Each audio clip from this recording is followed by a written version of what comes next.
Pourquoi commencer une collection de cartes Pokémon en 2025? N'est-ce pas trop tard pour se lancer dans cette aventure? Est-ce que ça vaut vraiment le coup et comment? Tant de questions que nous sommes toutes et tous amenés à nous poser à un moment ou à un autre. Si tu as cliqué sur cette vidéo afin de trouver des réponses aux questions que tu te poses, alors sache que tu es au bon endroit mon ami. Pour les collectionneurs chevronnés qui se demandent s'ils souhaitent continuer leur collection en 2025, je ne vous oublie pas, sachez que vous ne serez pas au reste car je vais vous donner le maximum d'informations afin de vous permettre d'agrandir votre collection avec des conseils et astuces que vous ne connaissez peut-être pas encore. Moi c'est Yuma et si tu souhaites me soutenir et ne pas manquer les prochaines vidéos, tu sais ce qu'il te reste à faire. Il n'y a pas de bonne ou de mauvaise réponse à cette question. Si tu as cliqué sur cette vidéo, c'est que tu souhaites sûrement te lancer dans l'aventure. Je te répondrai simplement en te disant que Pokémon est avant tout une passion, un plaisir et pour un très grand nombre d'entre nous, une partie importante de notre enfance. La nostalgie joue un grand rôle dans notre envie de replonger dans cet univers intergénérationnel et sache qu'il n'est jamais trop tard pour te lancer. Je t'invite à regarder l'ensemble de la vidéo afin de comprendre pourquoi et comment débuter ou poursuivre ta collection en 2025. Pour la petite anecdote, j'ai commencé ma collection dans les années 90-2000 et cela fait à peine plus de 3 ans que je m'y suis remis. C'est la preuve même que Pokémon n'est pas simplement un effet de mode et qu'il n'y a pas d'âge pour débuter une collection. C'est bien beau tout ça, mais qu'en est-il des produits phares qu'il faudra acheter en 2025?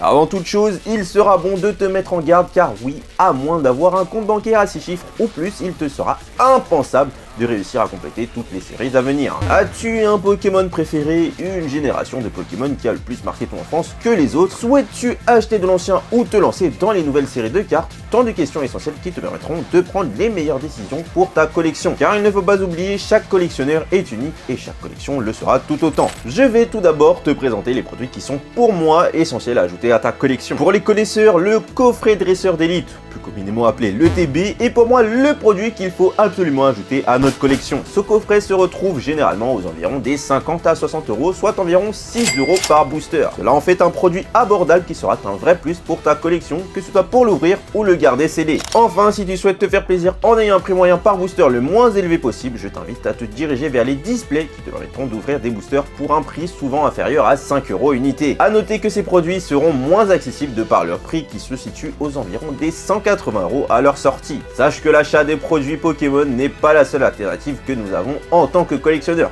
Il est également possible d'acheter les cartes que nous voulons à l'unité sur plusieurs sites, que ce soit vendu par des particuliers ou des professionnels. Je t'en reparlerai un peu plus tard dans la vidéo afin de te donner les meilleurs conseils possibles. Enfin, au sujet des séries que tu souhaites privilégier, il te suffit simplement de t'abonner à la chaîne afin d'être informé des nouvelles actualités qui entourent notre passion commune et ainsi anticiper tes futurs achats. Nous savons désormais plus ou moins comment débuter notre collection, mais une question me vient à l'esprit. Quelle langue faut-il choisir pour notre collection? Tout va dépendre de ton affinité et de ton budget. Les puristes diront qu'il vaut mieux acheter japonais car les cartes sont bien souvent de meilleure qualité, moins chères et qu'il y a également des exclusivités. À quoi je te dirais qu'ils n'ont pas nécessairement tort, mais ils n'ont pas raison non plus, car les cartes françaises ont également leur avantage. Elles se retrouvent plus facilement dans nos magasins et elles font surtout partie de notre histoire à toutes et tous. De plus, la barrière de la langue peut également être un frein à la collection de cartes japonaises, et ce surtout lorsque ces mêmes cartes sont destinées à un public très jeune. D'autre part, vous pourrez également vous lancer dans la collection de cartes anglaises qui se rapproche fortement des cartes françaises avec un coût à l'achat bien moins élevé.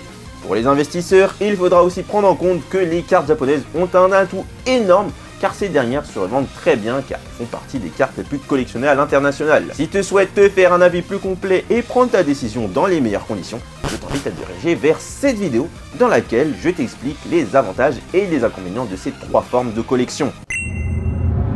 Quelle que soit la somme que tu souhaites dépenser dans notre passion commune, il sera bon de définir un budget mensuel qu'il faudra respecter. Car oui, Pokémon est un plaisir avant tout, mais nous avons toutes et tous des dépenses mensuelles auxquelles nous ne pouvons échapper. Si tu décides par exemple de consacrer 150 euros par mois à Pokémon et que tu ne te dépenses pas l'entièreté de cette somme durant le mois de janvier par exemple, libre à toi de reporter ce budget au mois de février et ainsi de suite. Si toi qui es derrière ton écran, tu souhaites uniquement mettre de côté pour la future série de Team Rocket, cela te permettra d'avoir un budget conséquent sans te mettre en difficulté financièrement. Encore une fois, cela dépendra du budget de chacun et des choix qui seront pris pour leur collection. Il est également possible de diviser le budget. Que je m'explique, si on reprend le budget de 150 euros de tout à l'heure, il est possible de prendre 50 euros pour ouvrir la dernière série afin de se faire plaisir, 50 euros pour acheter des cartes à l'unité et 50 euros qui serviront à garder des produits scellés et ainsi investir.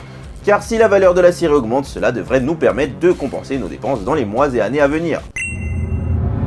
Nous arrivons désormais à un point essentiel que tout bon collectionneur devrait respecter. Car oui, il te faudra mettre en place une routine. Je t'invite à lister l'ensemble des sites que tu connais afin d'y jeter un œil plusieurs fois par semaine. Cela te permettra parfois de dénicher de bonnes offres et ainsi réaliser des économies. Pour te donner un exemple parmi tant d'autres, il arrive parfois que l'enseigne Auchan mette en place des réductions sous forme d'argent cagnoté sur la carte fidélité à hauteur de 25% du prix. Sur une Pokébox vendue 25 €, après réduction appliquée, cela permet de payer uniquement 18,75 €, soit moins de 5 € le booster. Alors qu'attends-tu pour mettre en place une routine? Si tu veux un petit coup de pouce, je t'invite à patienter encore un peu car je vais te donner une grande partie des sites Pokémon fiables que je connais. Tu as désormais un budget défini, une routine en place et tu sais ce que tu souhaites acheter. Mais comment savoir si le prix affiché est réellement intéressant? Rien de plus simple, ou presque. Je t'invite à te rendre sur le site de Card Market qui référence la valeur de la quasi-totalité des cartes et produits Pokémon, et ce depuis leur sortie. Concernant les séries qui sont à venir, il faudra prendre des pincettes car tout va dépendre de la hype qui va les entourer, ainsi que des stocks qui seront disponibles à l'avant. Prenons des exemples concrets tels que les séries Fables Nébuleuses dont les prix sont en chute libre depuis sa sortie de par la hype quasi inexistante qui l'entoure, ainsi que des cartes de la série dont la demande est relativement faible. Cependant, si l'on prend la dernière série en date qui n'est autre qu'Étincelle déferlante, nous pouvons voir que la valeur de cette dernière est en train d'exploser et dans ce cas, les précommandes de la série valaient vraiment le coup. Cela va de nouveau se produire avec la future série Évolution Prismatique. Si tu souhaites être informé et avoir un avis éclairé concernant les séries Pokémon à venir, rien de mieux que de rejoindre notre belle communauté et ainsi échanger et partager ton point de vue avec nous. Au sujet des cartes Pokémon, leur valeur sera souvent élevée à la sortie de la série avant de baisser petit à petit jusqu'à arriver à leur valeur d'équilibre. Il existe toujours des exceptions à cette règle, comme nous l'avons vu avec la fameuse carte de Pikachu alternative qui a tout simplement explosé en valeur depuis sa sortie en atteignant aujourd'hui les 500 €, qui est tout simplement absurde pour une carte récente, mais cela est également lié à sa difficulté d'obtention qui approche les 1 chance sur 1000. Vous connaissez désormais la valeur des cartes que vous souhaitez acheter, et l'heure des premières commandes est arrivée. Les cartes arrivent, mais un problème se pose, celui de la protection de ces dernières. Pas de panique, de nombreux produits tels que les sleeves, les top loaders ou encore les classeurs sont à ta disposition. Pour ma part, je vous recommande la société Voltix, dont les produits sont de très bonne facture, et ces derniers vous permettront de protéger au mieux vos précieuses cartes. Je tiens tout de même à préciser que je n'ai aucun partenariat avec eux, et bien entendu, il y a plein d'autres marques qui proposent ces mêmes produits. Libre à toi de faire tes recherches et ainsi trouver les sleeves et classeurs qui te conviendront le mieux, que ce soit leur prix ou encore la qualité de ces derniers. Sachez que vous pouvez également vous orienter vers les sociétés de gradation qui proposent des services de notation et de protection de vos cartes. Ces dernières vous renverront vos cartes dans de beaux boîtiers mettant en valeur vos cartes tout en les protégeant des éventuelles erreurs de manipulation ainsi que des rayons UV du soleil. Comme tout service, cela aura un coût non négligeable et il y aura toujours un risque à prendre que vos cartes soient perdues par le transporteur. D'ailleurs, si cela t'intéresse, je pourrais tester plusieurs sociétés de gradation afin de te faire un retour client de ces dernières. Qu'en penses-tu ? J'ai conscience que ce sujet peut faire grincer des dents, mais cela est parfois un mal nécessaire. En effet, si tu souhaites absolument acquérir certaines cartes, tu devras parfois sacrifier une partie de ta collection pour le faire. Car si tu tentes à chaque fois de les obtenir en ouvrant des boosters, tu risques de te ruiner avant d'avoir la chance de les tirer dans un booster. Après, tout dépendra de la rareté et de la valeur des cartes que tu souhaites ajouter à ta collection. Il y a de nombreuses plateformes sur lesquelles vous pouvez revendre vos cartes en toute sécurité, ou presque, tels que Card Market, eBay ou encore Vinted et Le Bon Coin. Si vous devenez un vendeur sur un de ces sites, pensez à protéger au mieux vos cartes et prenez des photos de ces dernières avant leur expédition afin d'éviter au mieux les éventuels litiges avec l'acheteur. Pensez que vous pourriez bien être cet acheteur et que vous aimeriez que les cartes arrivent bien emballées et bien protégées.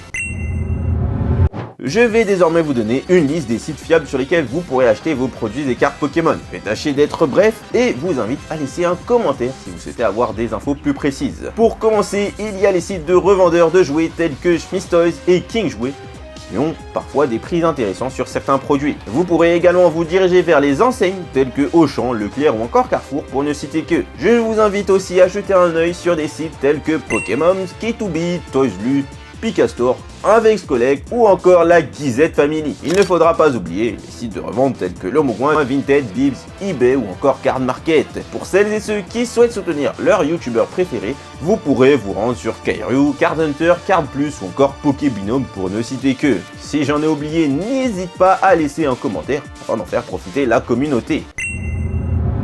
je ne pouvais vous laisser sans vous apporter quelques petits conseils bonus. Dans un premier temps, faites attention à ne pas trop ouvrir de boosters car vous y laisserez de vos précieux Pokédollars et je parle en connaissance de cause. Je vous invite à privilégier l'achat de cartes à l'unité si vous souhaitez compléter votre collection car cela vous reviendra bien souvent moins cher. N'oublie pas de jeter un œil au TCG Pokémon car des cartes très illustrées dans ce dernier verront bien souvent leur valeur grimper en flèche peu de temps après leur sortie. Cela me fait penser à la carte de Machine Alternative dont le prix est relativement élevé pour une carte dresseur. Enfin, si vous souhaitez acheter la future série Évolution Prismatique, restez connectés car nous en parlerons très prochainement sur la chaîne afin de vous apporter le plus d'infos et les meilleurs conseils possibles. Et voilà, c'est déjà la fin de cette vidéo. J'espère que cette dernière vous aura été utile. On se donne rendez-vous très bientôt pour de nouvelles infos et actus. C'était Yuma pour vous servir.